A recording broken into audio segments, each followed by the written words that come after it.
Hello, everybody. I'm Seth Weissman, and welcome to another episode of Safe Real Estate. Today, I want to talk about a couple of changes we made to the earnest money section of the GAR purchase and sale agreement in our 2026 forms.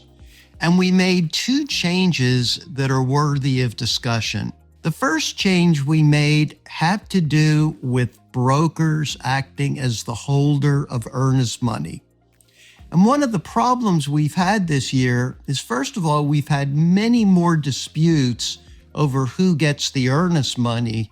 And I think the reason we've had those disputes is because by and large, we are seeing buyers putting down larger amounts of earnest money.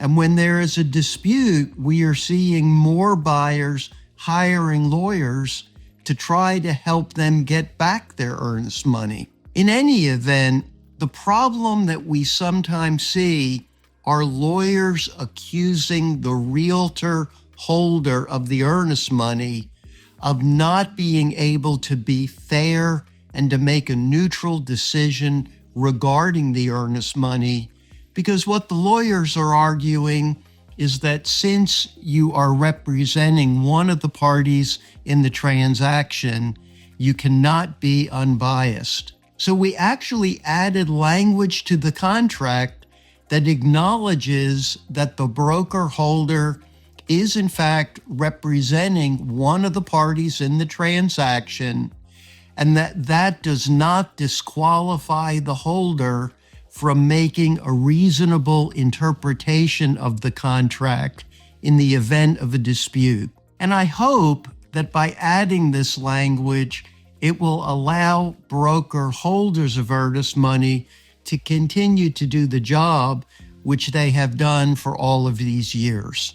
The second change we made with regards to earnest money has to do with the situation where the buyer writes a check or sends an ACH for the earnest money.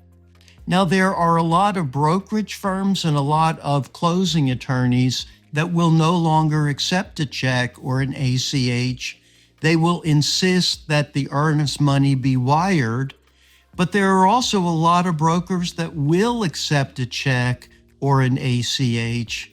And what we now say is if you're writing a check or sending an ACH, it must be drawn on a financial institution located in the United States.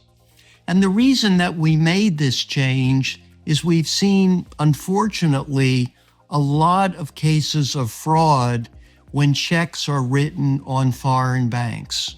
So basically, those closing attorneys and brokers that are accepting checks can continue to do so, but the check has to be written on a financial institution located in the U.S. I hope this episode of Safe Real Estate has been beneficial. As always, it's great to see everybody. Please continue to tune in and hit the subscribe button if you'd like to continue to receive these videos. Bye now.